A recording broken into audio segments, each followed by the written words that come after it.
सम्मानित अध्यक्ष जी, सम्मानित नरवाल साहब और मेरे लिए बहुत ही परम सम्मान, अगर आज मैं इस रूप में खड़ा हूं प्रत्याशी के रूप में, निसंदेह मुझे आपके इस बीच में कहने में कोई संकोच नहीं है कि वो कलम मेरे महबूब नेता आदरणीय दीपेंद्र हुड्डा जी की चली। तब मेरी बहन मेरी नेता आदरणीय प्रियंका जी ने फैसला किया, एक 32-35 वर्ष से निरंतर संघर्ष करने वाला व्यक्ति गाजियाबाद में दीपेंद्र हुड्डा जी ने ढूंढा है, उसको टिकट देना आवश्यक है। मुझे टिकट दिया, मैं आपके बीच में प्रत्याशी के रूप में। सम्मान के योग्य बुजुर्गों, नौजवान साथियों, मुझे कुछ लंबी चौड़ी तकरीर आपके बीच में इसलिए नहीं करनी है, क्या मुझे जितने भी लोग दिखाई दे रहे हैं रईसपुर से और सातों चार के प्रमुख लोग, एक आदमी भी पारिवारिक पृष्ठभूमि से मुझे ना जानता हो, एक भी मेरा बड़ा बूढ़ा नौजवान भाई और 32-35 वर्ष के एक सुई की नोक की बराबर भी संघर्ष रईसपुर में, सदरपुर में, बमेटा, महरौली, काजीपुरा, नायपल, बयाना में, सिकरौना में, इन गांवों में हुआ हो और वहां विजेंद्र यादव की उपस्थिति आपके साथ आपके संघर्ष में ना रही हो तो मैं आपके वोट का अधिकारी नहीं हूं, मुझे वोट मत देना। आज वोट का सीधा सवाल है, आज जनरल बैठक नहीं है क्योंकि चुनाव 10 फरवरी को होना है। मैं मुख्यतः 2-3 बात अपने महबूब नेता के समक्ष आपसे कहना भी चाहता हूं, शपथ और संकल्प देना चाहता हूं और आपसे शपथ और संकल्प लेना भी चाहता हूं। आज वक्त का तकाजा ये है कि नहीं है? 2-3 प्रत्याशी मुख्यतः आपके बीच में और वो 2-3 प्रत्याशी मुझसे गुणवान है, मुझसे बलवान है, मुझसे ज्यादा धनवान है। उनके पास 8-8 बार का राजनीतिक साम्राज्य, कोई 7 बार एमएलए मंत्री, कोई 8 बार एमएलए मंत्री, बहुत उनके पास सौदा है। लेकिन आपके बीच में कहता हूं चौधरी बंधुओं, लेकिन एक चीज मेरे पास उनसे ज्यादा 100 गुनी नहीं 1,00,000 गुनी ज्यादा है और ना हो तो मुझे वोट मत देना और आप महसूस करो हाँ इस पे ये चीज ज्यादा है तो मैं चाहता हूं एक एक वोट हाथ के निशान पर मेरे नेता के सामने संकल्प लेकर कहना 10 फरवरी को हाथ का वोट पर बटन दबाएंगे। मेरे पास जमीर है, मेरे पास राजनीतिक चरित्र है जो मैंने 35 साल से लकड़ी की तरह एक साथ खड़े होकर अपनी नेता अपनी पार्टी के साथ प्रतिबद्धता के साथ और आपके साथ संबंधों को निभाने का काम किया है। किया कि नहीं किया है? किया कि नहीं किया है? वो उनके पास नहीं है वो दौलत, उनके पास दौलत है। वो कभी सपा में, कभी बसपा में, कभी भाजपा में, कभी हमारी पार्टी में हमारे जैसे नौजवान कार्यकर्ताओं के गले काट काट कर यहां तक पहुंचे हैं जो भारतीय जनता पार्टी के प्रत्याशी हैं। मेरा चरित्र नहीं है कि मैं किसी पर व्यक्तिगत आरोप लगाऊं, मैं तो डंके की चोट 35 साल से सब कुछ सामने कहता रहा हूं। जो अपनों का नहीं है, जो अपने खून का भी नहीं है, तो आपकी सुरक्षा रक्षा और आपकी रखवाली और आपका काम कैसे करेगा इसका हिसाब आप लगा लेना। बात गलत तो नहीं है? दूसरे प्रत्याशी गठबंधन के मेरे बड़े भाई हैं, वो इसी गांव के रईसपुर के और मेरी चौथी पीढ़ी के संबंध में खून के रिश्ते तो नहीं है लेकिन खून के रिश्ते से कम भी नहीं है। आज हम आमने सामने खड़े हैं। उनके पिता जिनको कभी हमने पंडित प्यारेलाल कहने की हिम्मत न आज की न पीछे की न कभी भविष्य में कर पाएंगे, हमने ताऊ प्यारेलाल ही कहा, ताऊ प्यारेलाल आज कह रहा हूं और ताऊ प्यारेलाल जीवन में कहता रहूंगा। वो भी है। अफसोस के साथ मैं कह रहा हूं, बड़े भाई ने परसों किसी अखबार में कहा आखिरी बार विधायक बना दो, विधायक बनकर आपकी सेवा करूंगा। बड़े भाई चूक गए, आपको आखिरी बार नहीं, रईसपुर ने तो आपको 6 बार विधायक बनाया।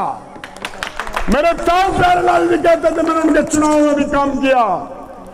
रईसपुर मेरी जन्मभूमि है, बमेटा मेरी कर्मभूमि है, और दोनों गांवों ने पैसा भी दिया और हमेशा चुनाव भी जिताया।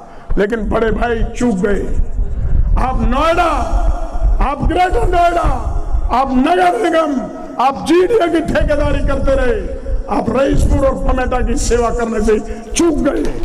मैं कहना चाहता हूं चैलेंजर चुनौती के साथ, अगर रईसपुर में कोई उन्होंने अपने कार्यकाल में, मैं ताऊ जी पर तो कोई सवाल नहीं उठा सकता, लेकिन मैं अपने बड़े भाई पर सवाल डालता हूं, अगर रईसपुर और बमेटा के लिए कोई एक काम उन्होंने अपनी 3 बार की विधायकी में ऐसा कर दिया हो कि जिसको रईसपुर और बमेटा याद करे, तो वोट मेरे बड़े भाई के खाते में दे देना। मुझे पहले दिन नामांकन करके निकला, मीडिया ने पूछा, बड़े भाइयों, बड़े भाई सामने, छोटे भाई, मन के ताऊ जी ने सपने में बोल दिया है, बड़े को 8 बार मौका मिल गया। बड़े का आशीर्वाद छोटों पर हमेशा होता है। मैं इस चुनाव को छोटा भाई जीतेगा और जीत कर बड़े के गले में माला डालेगा। भगवान ने फैसला, अल्लाह ताला ने फैसला कर दिया है। और मैं आज आपकी अदालत में कहना चाहता हूं, अगर वो ये कहें कि मैं मुरादनगर विधानसभा में आके सेवा करना चाहता हूं, तो फिर चूक गए बड़े भाई, फिर चूक गए। अगर रईसपुर और बमेटा को छोड़कर कोई मुरादनगर की नहर पर मकान बनाए जाके, तो या तो रईसपुर और बमेटा में कमी है या मेरे बड़े भाई में कमी है जो गठबंधन के प्रत्याशी हैं। आप चूक गए। आपने 6 बार सेवा क्यों नहीं की? आप आज दृढ़ता और संकल्पित होकर कह सकते थे कि मैंने 6 बार विधायक बनकर आपकी सेवा की है, 7वीं बार भी मुझे मौका मिलना चाहिए। तो विजेंद्र यादव का तो कोई कॉलम ही नहीं था, आपको सेवा का मौका मिलता, लेकिन आप नहीं कर पाए। और ज्यादा बात नहीं कहना चाहता, आपसे यह कहना चाहता हूं, मुझे संवैधानिक दायित्व कभी नहीं मिला, लेकिन मैं 35 वर्षों से निरंतर पार्टी में काम कर रहा हूं। जब भी रईसपुर को जरूरत हुई होगी, मैं जिस हाल में भी रहा हूंगा, अगर आपके बीच में नहीं रहा हूं तो मेरे नेता के सामने ना कर दो, अगर रहा हूं आपके संघर्ष में साथी तो हाथ उठा के बताओ कि मैं रहा कि नहीं रहा। 28 के मुआवजे का मामला रहा हो, वेब सिटी और मधुबन बाबू धाम में सदरपुर, मैनापुर, मोटा, रईसपुर, इन गांवों का मामला रहा हो, रईसपुर, बमेटा, हरसांव, सदरपुर, महरौली, काजीपुरा, नायफल, बयाना, सिकरौड़ा, मोरटा, ये एक गांव है, एक गांव है। मैंने कभी भेदभाव नहीं किया। 10 तारीख को आपको चयन करना है, याद कर लेना। उनको बहुत मौके मिले, आपने हट हट कर मौके दिए। एक बार वो लोग हैं आपके बीच में जिनके कोई पैंदी नहीं है, वो गठबंधन के साथ भी 10 मार्च को रहेंगे, वो जैन चौधरी जी का साथ निभाएंगे, इसमें भी संदेह है कि नहीं है। वो जगह जगह कह रहे हैं 65 साल उम्र हो गई है, मेरा आखिरी चुनाव है, अब क्या मदद कर देना, मदद कर देना, लेकिन सोच लेना कि मंत्री बनने के लिए वो भाजपा से भी हाथ मिला सकते हैं, कहीं जैन चौधरी जी, अखिलेश यादव जी हाथ मिलाते ना रह जाएं। ये आपसे कहना चाहता हूं।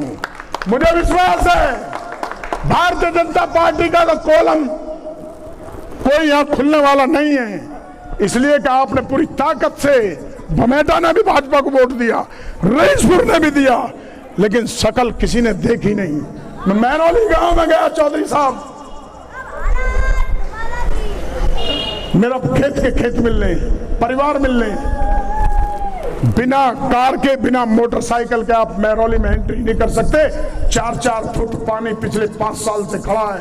अफसोस भाजपा के विधायक वहां गए और एक परिवार में बैठ के कह के चले आए कि बस इस बार मौका दे देना, शुरू के 3 महीने में इस पानी निकाल दूंगा।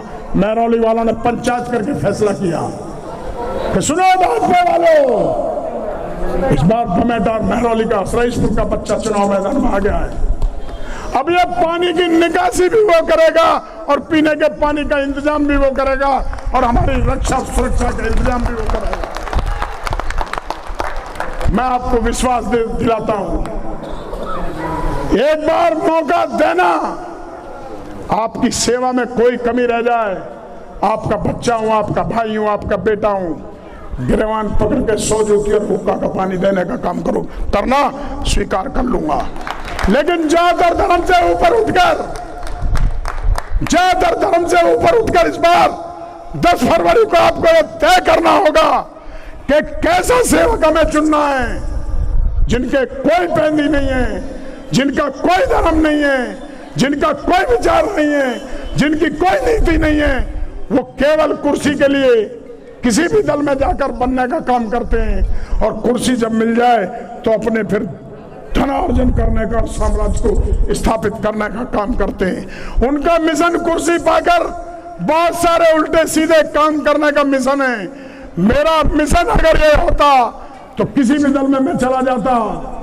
आदरणीय हुड्डा जी, 4 महीने पहले मुझे अखिलेश यादव ने फंक्शन में कहा कि तुझे धसक चढ़ रही है कांग्रेस की। मैंने कहा नहीं भैया, धसक नहीं चढ़ रही है, एक विचार घुस गया है। और फिर मैंने कहा गठबंधन की स्टीयरिंग की सीट पे तो आप रहते ही हैं, हम गठबंधन में पीछे से धक्का लगाने वाले रहते हैं, आपके साथ ही हैं। तो मुस्कुरा गए कि तेरी समझ में बात आएगी नहीं। मैं जिस विचार से पक्का हूं उस विचार पे खड़ा हूं। 1000% तो आपके आशीर्वाद मिल रहे हैं, मैं चुनाव जीतूंगा। राहुल गांधी जी बंदर उठा, जिंदाबाद जिंदाबाद, पार्टी प्रियंका गांधी जिंदाबाद जिंदाबाद। अगर जातियों का नाम लेना लगूं तो आप विश्वास नहीं कर पाएंगे। आप ये हिसाब जोड़ लेंगे कि यादव यादव के साथ है, ब्राह्मण ब्राह्मण के साथ है, चौधरी चौधरी के साथ है। ऐसा नहीं है। कुछ रणनीतिक बातें हैं, लेकिन खुलासा करना चाहता हूं अपने नेता के सामने। धोखे में मत रहना। आधे से ज्यादा लोकदल मुझे टेलीफोन करके रोज चुनाव लड़ा रहा है। नरेंद्र भैया है ऐसा कि नहीं? कह रहे तू अपना गांव में घूमे जा, तेरा काम अपने आप हो रहा। और ब्राह्मण समाज की बात बताऊं, सर मनौली गांव ब्राह्मण और सैनी समाज का गांव है। डॉली जी मेरे साथ मौजूद थी। रेवड़ी गांव गुर्जर समाज का गांव है। जितने उत्साह से, जितनी ताकत के साथ उन्होंने सम्मान किया और कुछ खर्चा पानी भी दिया और कहा कुछ करने की जरूरत और कहने की जरूरत नहीं है, एक एक वोट कांग्रेस के खाते में इसलिए डाल लें कि एक तरफ 32 साल से जो बाप बेटे भी एक साथ नहीं रह सकते, आज ऐसा दौर है। एक तरफ 32 साल से कार्यकर्ता और एक तरफ बेपैंदी के लोग हैं। इस बार तय कर लिया कि मुरादनगर का इतिहास लिखेंगे और विजेंद्र यादव को, सच्चे को, अच्छे को, निष्ठावान को, कर्मठ को और जिसके पेंदू है, पेंदी है, जो टिकाऊ है, जो बिकाऊ नहीं है, ऐसे को चुनेंगे। ये फैसला सब सातों जात ने किया है। मेरी झूठ बोलने की आदत नहीं है। एक आदमी मेरे 35 साल के जीवन में कोई पूरे जनपद में और पूरे इलाके में निकाल दे, कोई कह देगा कि कभी भी किसी मुद्दे पर विजेंद्र यादव ने झूठ का सहारा लिया तो चुनाव से हट जाऊंगा। 35 साल के राजनीतिक जीवन में कोई मेरे दामन पे दाग आप बता देंगे तो मुझे वोट मत देना। लेकिन अगर मेरा दामन पाक है, अगर मेरा चरित्र पाक है, मैं आपका सेवादार इसी आधार पर बनना चाहता हूं, तो आपसे कहना चाहता हूं 10 फरवरी को अपने इस बच्चे के लिए, अपने बेटे के लिए कोई कसर बाकी मत रखना। 11 मार्च को जब पत्ता खुलेगा, जब काउंटिंग हो, तो उसमें रईसपुर का पत्ता सबसे आगे निकले कि विजेंद्र यादव रईसपुर का बेटा बनकर आपकी सेवा करेगा। सहमत हो? सहमत हो मेरी बातों से? तो हाथ उठा के बताओ मेरे नेता के सामने।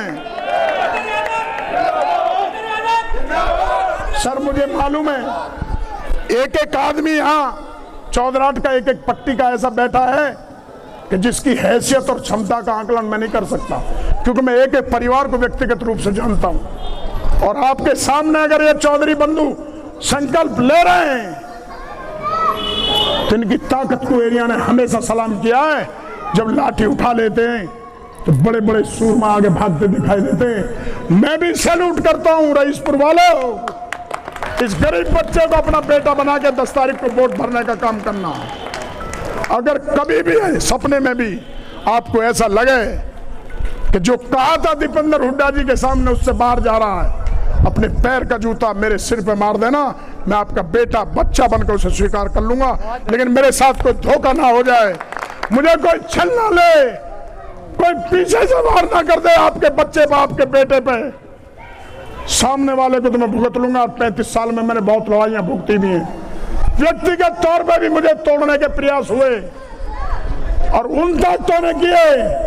मंत्री जी जानते हैं, सारे लोग जानते हैं, जो पश्चिमी उत्तर प्रदेश के माफिया कहे जाते हैं। लेकिन मैंने भगवान को हाजिर नाजिर मान के मैं सच्चे रास्ते पे बढ़ता रहा। मैंने कभी झुकने का काम नहीं किया, लेकिन जहां झुकने की जरूरत हुई तो मैंने सर चरण आपके चरणों में रखने से भी इनकार नहीं किया। इसलिए कहता हूं, मैं अपने सिद्धांतों पर हूं, मैं अपने उसूलों पर हूं। अगर आपको ये बात अच्छी लगती है, हाथ उठाकर समर्थन करो और बताओ 10 तारीख को मुझे समर्थन मिलेगा। ये आप आश्वस्त कर रहे हैं मेरे नेता के बीच में, मैं आपका हृदय से अभिनंदन करता हूं। और एक बात याद रखना, ज्यादातर गठबंधन वाली जातियों के एक घमड़ बादल से चल रहे हैं। ये कई जगह से बात आ रही है, कई जगह मैंने साफ कर दी तो कई जगह के मामले साफ हो गए। मेरे नेता आदरणीय हुड्डा जी बैठे, मेरी नेता मेरी बहन आदरणीय प्रियंका गांधी ने 5 दिन पहले कहा, अगर अखिलेश ही सरकार बना रहे हैं और ऐसा होगा और कोई कमा बेची होगी तो हम भारतीय जनता पार्टी को नेस्तनाबूद करने के लिए बिना शर्त समर्थन देंगे। मेरे नेता भी बताएंगे। तो याद रखना, गठबंधन के प्रत्याशी की हालत इतनी पतली हो गई है, कहीं वोट भाजपा के खाते में ना चली जाए, इसका ध्यान रखना। विजेंद्र यादव भी आपके वोट का अधिकारी बनकर आदरणीय जयंत चौधरी जी और अखिलेश यादव की ही मदद करने का काम करेंगे। मैं अपने नेता के सामने कहना चाहता हूं, क्योंकि मेरे नेताओं का यह संदेश है। लेकिन याद रखना, माननीय जयंत चौधरी जी और अखिलेश यादव जी को भी दीपेंद्र हुड्डा जी और प्रियंका गांधी की चाबी की जरूरत पड़ेगी, इससे भी इंकार मत करना। बात गलत है, सही है, ज्यादा घमंडर गलत में भी पालना भी ठीक नहीं है। दीपेंद्र हुड्डा जी, अब मैं आता हूं अपने महबूब नेता पर। इतना तो मुझे बताना जरूरी था, टाइम मिलता ना मिलता। हमारे पिता तुल्य बड़े हुड्डा साहब, मैं पिछले 35 वर्षों से राजनीति में हूं। पिछले 25 वर्षों का मुझे खूब अच्छी तरह ध्यान है। मैंने 20 सभाओं का, उनकी सभाओं का संचालन किया है। सर, कोई चुनाव ऐसा नहीं है आदरणीय हुड्डा जी का आशीर्वाद हमें ना मिला हो। यहां तक मुझे ध्यान है, कई चुनावों में मोटे मोटे पैकेट भी वो प्रत्याशी की मदद के लिए देकर गए, ये भी मुझे ध्यान है। चाहे पिंटू त्यागी के चुनाव का मामला रहा हो, चाहे और दूसरे चुनाव रहे हों, वो बहुत दानीदाता व्यक्ति और नेता, महान नेता है। वो हरियाणा का एक खाली शेर नहीं है जिनके पुत्र यहां बैठे हैं। अगर वो हरियाणा के शेर हैं तो वो पश्चिमी उत्तर प्रदेश के 1.25 शेर हैं। मैं आपके बीच में कहना चाहता हूं, माननीय हुड्डा जी, मैं झूठा आदमी नहीं, मैं बहुत पूजा पाठी भी हूं। मैं आपको आश्वस्त करना चाहता हूं, इस मंच पर मौका तो मुझे आपने दे दिया और ये चौधरी बंधु भी फैसला कर रहे हैं, लेकिन कोई दुनिया की ताकत मुझे आपसे तोड़ नहीं सकती। केवल इतनी बात कह रहा हूं, आपके चरणों का दास बनकर, आपके चरणों में बैठकर रहकर पार्टी में मरते दम तक सेवा दूंगा। कोई ताकत 100 करोड़ और 1000 करोड़ की मुझे तोड़ नहीं सकती। बस यही मैं आपके बीच में कहना चाहता हूं। मैंने लंबा वक्त ले लिया, आज पहला ही वक्त है अपने नेता के सामने मेरे बोलने का। बड़े हुड्डा साहब के साथ तो मेरी कई मीटिंग होगी, कई बार बात होगी, कई बार उन्होंने मुझे कहा विजेंद्र हल्का कर दे, मुझे आगे भी जाना है, तो मुझे आपके आशीर्वाद मिलेंगे। हाँ कह रहे हैं, मुझे मालूम है, लेकिन मैं भी थोड़ा कंजूसी से आगे बढ़ गया। मैं आपका ऋणी हूं, मैं अपने नेता का ऋणी हूँ। अपने अति व्यस्त कार्यक्रमों में से टाइम निकालकर नरवाल साहब आपने जो मुझ पर व्यक्तिगत एहसान किया है, जो व्यक्तिगत आशीर्वाद दिए हैं, मैं उन्हें हमेशा याद रखूंगा। हमेशा आपके चरणों में बैठकर कांग्रेस में जनसेवा जिस तरह से किया है उसी तरह करता रहूंगा। आपका बहुत सारा आभार और आपका भी हृदय से अभिनंदन। जय हिंद, जय भारत।